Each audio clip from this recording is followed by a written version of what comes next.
Shalom saudaraku, bagaimana kabar Anda hari ini?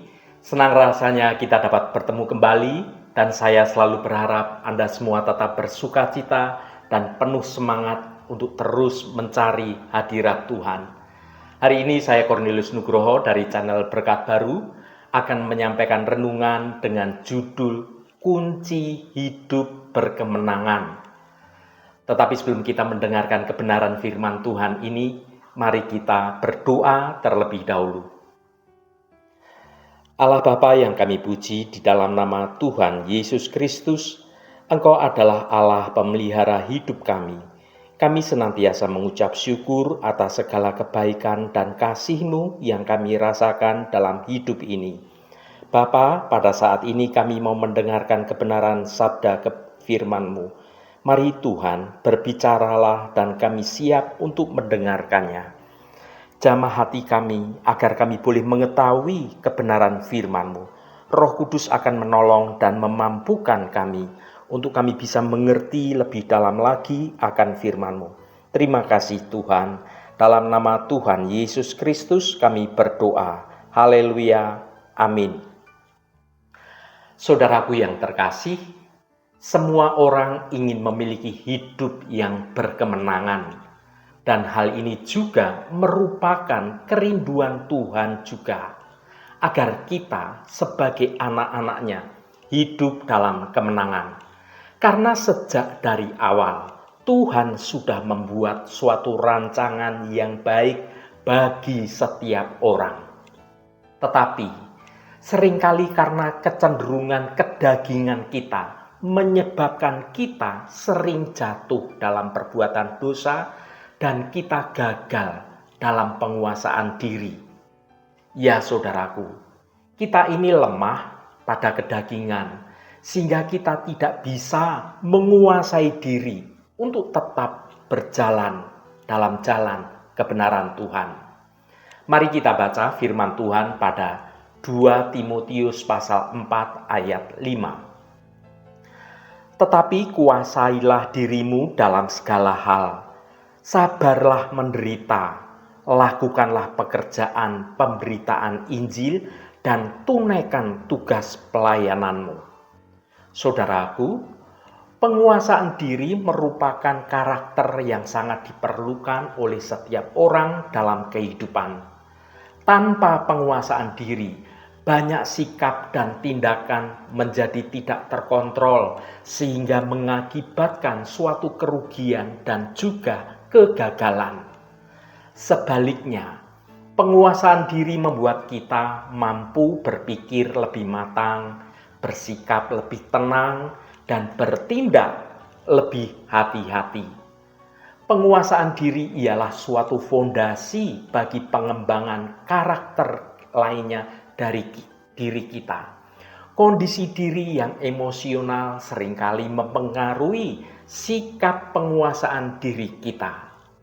Dalam kondisi emosional, kita cenderung bersikap sembrono dan reaktif sehingga sulit mengendalikan diri.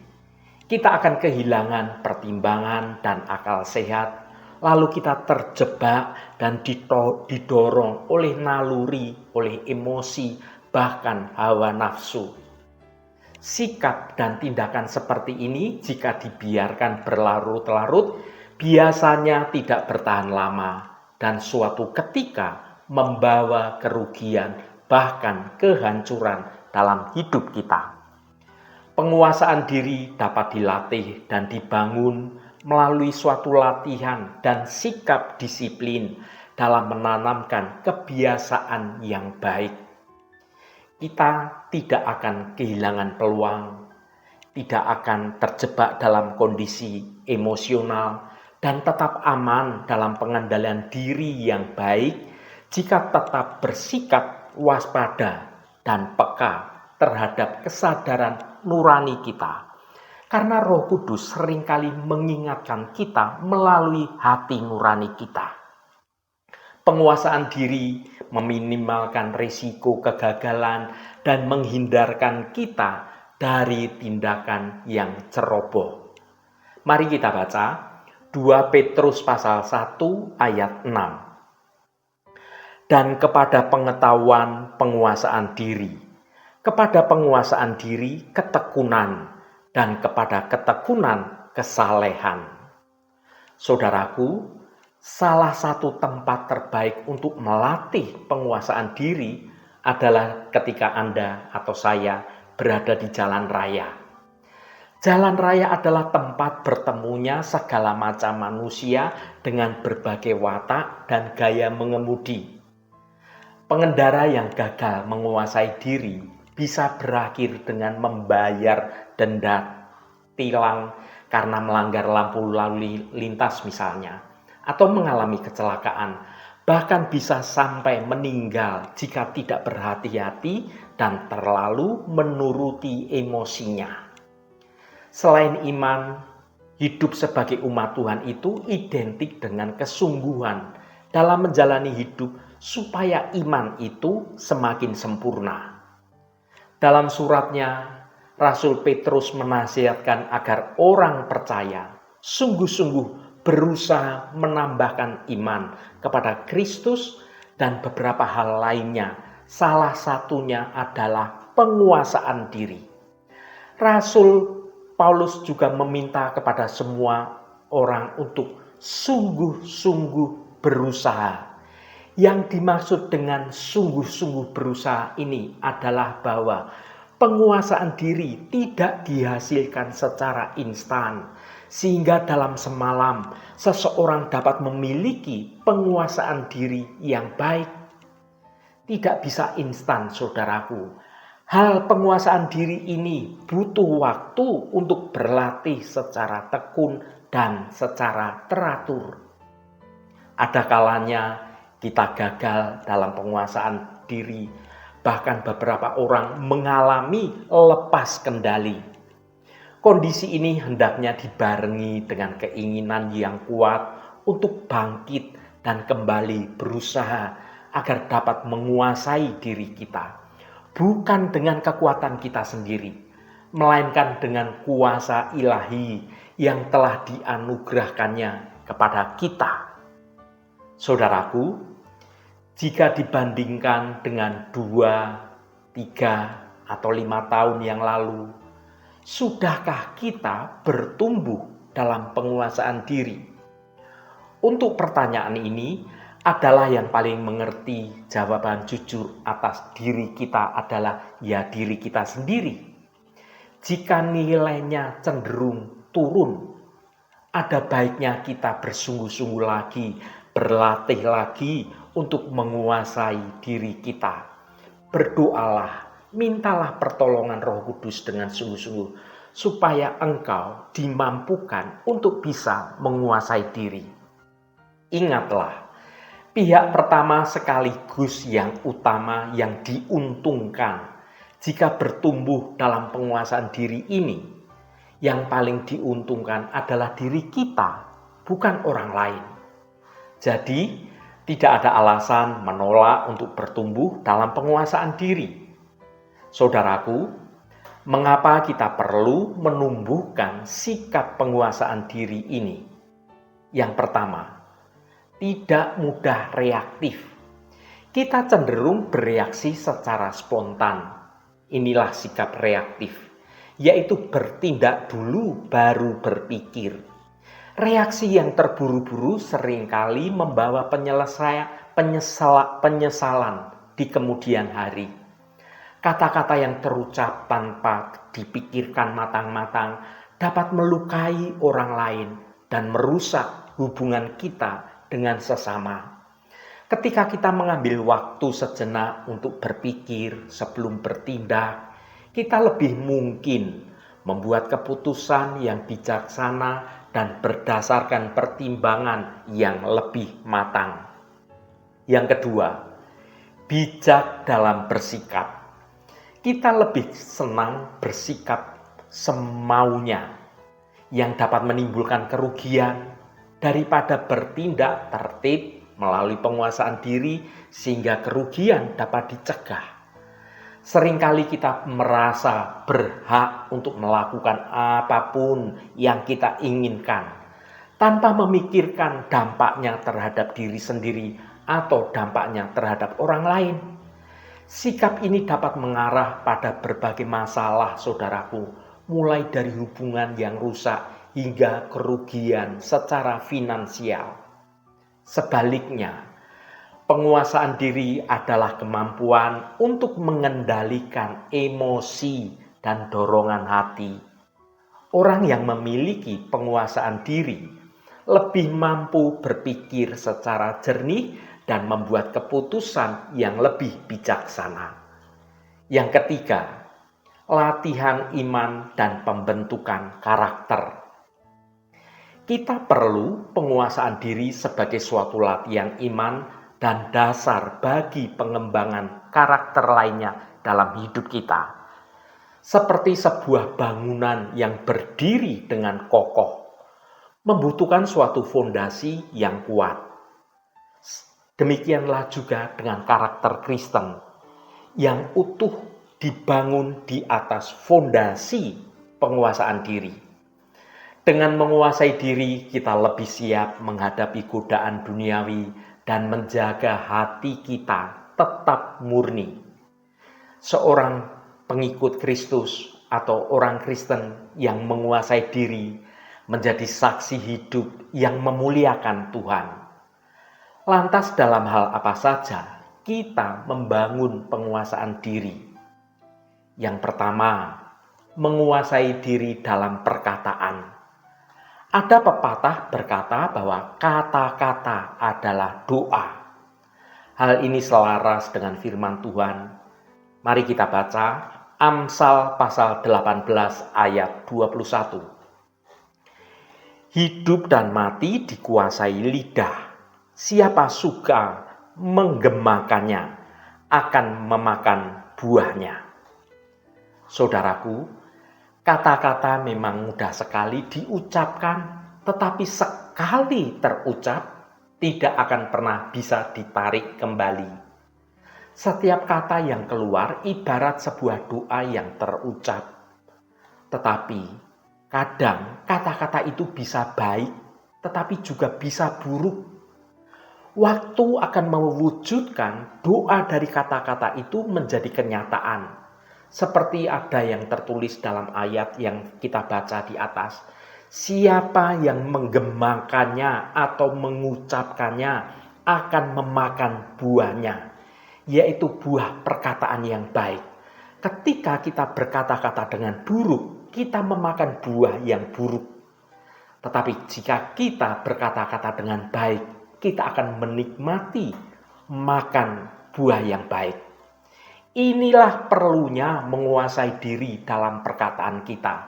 Kita harus berpikir dahulu sebelum berkata-kata, supaya kata-kata kita adalah kata-kata yang membangun, yang memotivasi, yang meneguhkan, yang menguatkan, dan yang memberkati.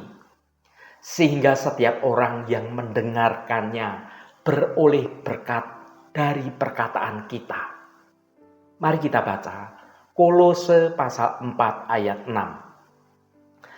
Hendaklah kata-katamu senantiasa penuh kasih, jangan hambar, sehingga kamu tahu bagaimana kamu harus memberi jawab kepada setiap orang. Saudaraku, jika kita tidak bisa menguasai diri dalam perkataan, kata-kata kita cenderung melukai hati orang lain. Ketika kita menyadari bahwa kata-kata kita telah melukai, kita bisa saja meminta maaf. Tetapi maaf tidak menarik kembali kata-kata kita yang sudah melukai orang lain.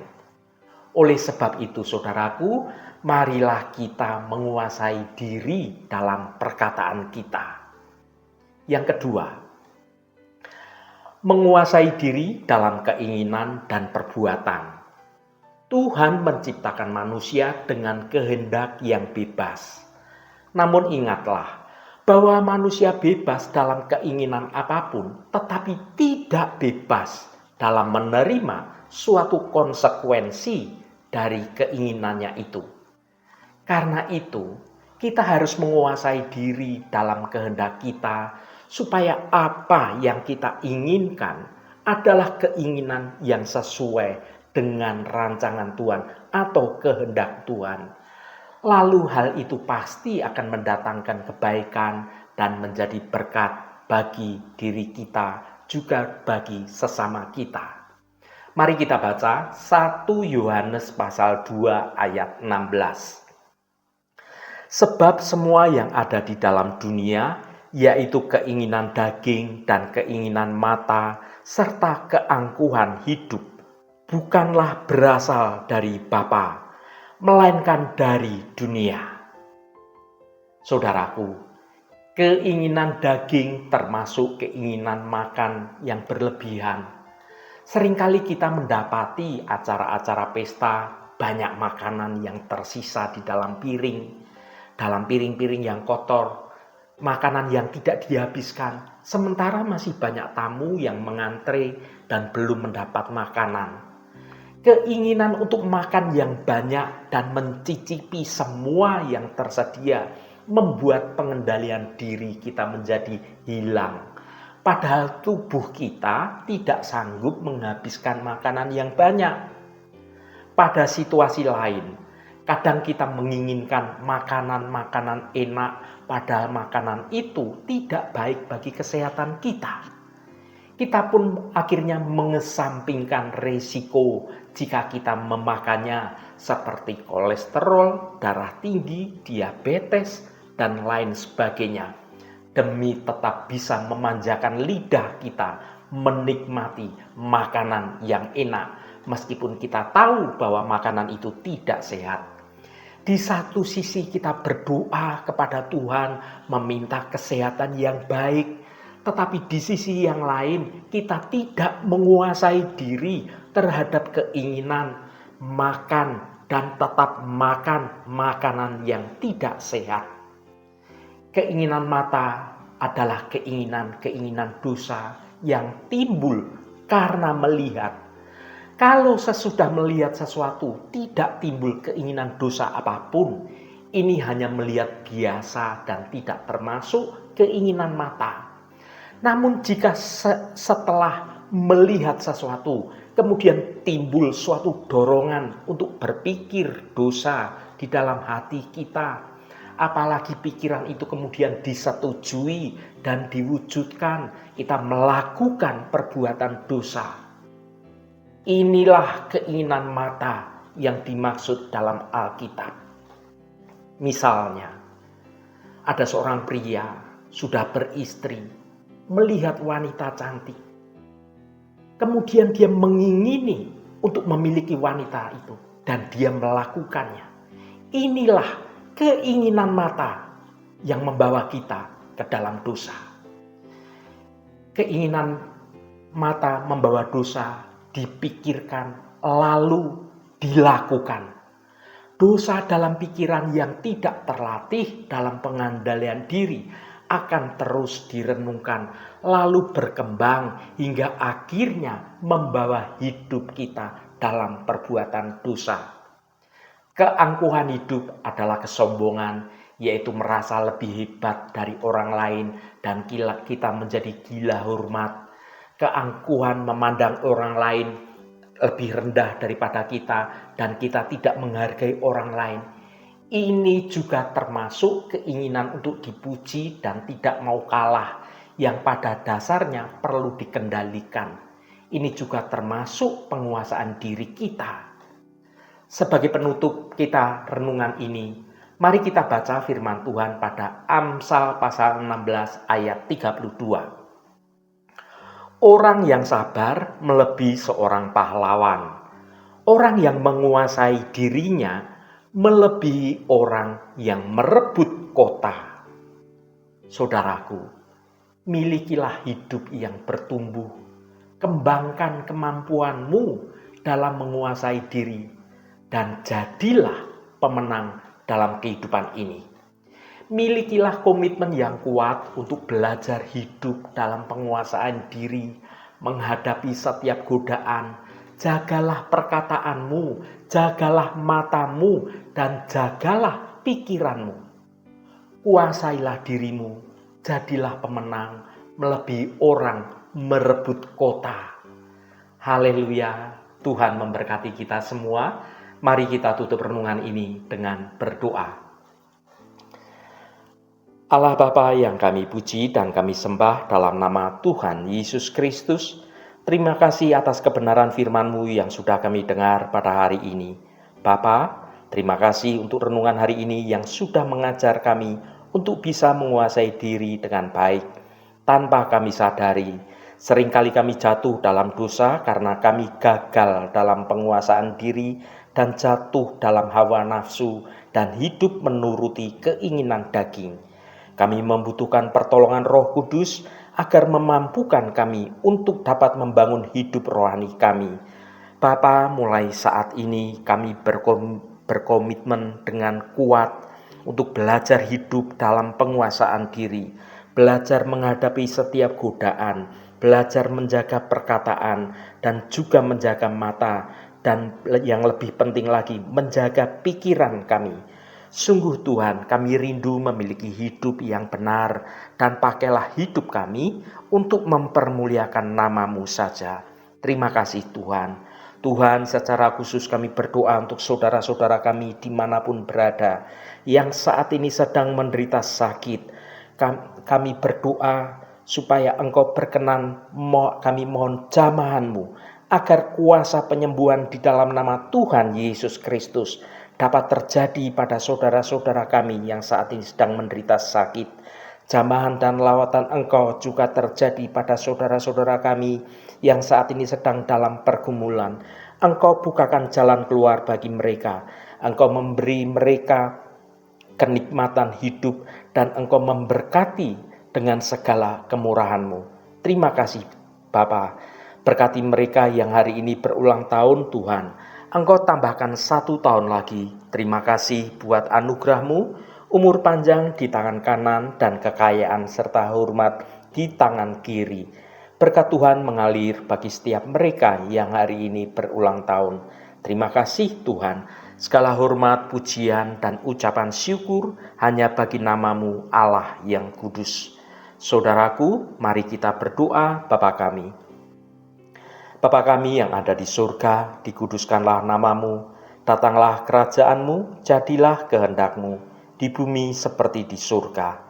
Berikanlah kami pada hari ini makanan kami yang secukupnya, dan ampunilah kami akan kesalahan kami, seperti kami juga mengampuni orang yang bersalah kepada kami. Dan janganlah membawa kami ke dalam pencobaan, tetapi lepaskanlah kami daripada yang jahat, karena Engkaulah yang empunya kerajaan dan kuasa dan kemuliaan sampai selama-lamanya. Saudaraku, bukalah hatimu dan tengadahkan tanganmu. Terimalah berkat Tuhan. Tuhan memberkati engkau dan melindungi engkau. Tuhan menyinari engkau dengan wajah-Nya dan memberikan kasih karunia. Tuhan menghadapkan wajah-Nya kepadamu dan memberikan damai sejahtera.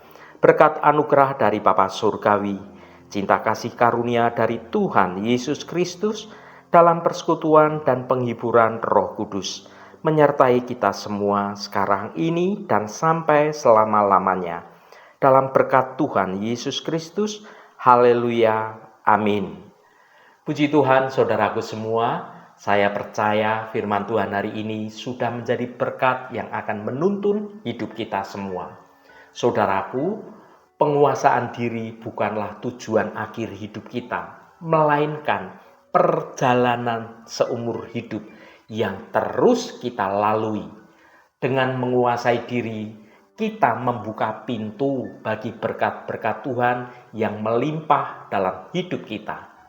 Jadilah pemenang sejati dengan terus mengasah kemampuan kita untuk dapat mengendalikan perkataan kita, mata kita, dan juga pikiran kita.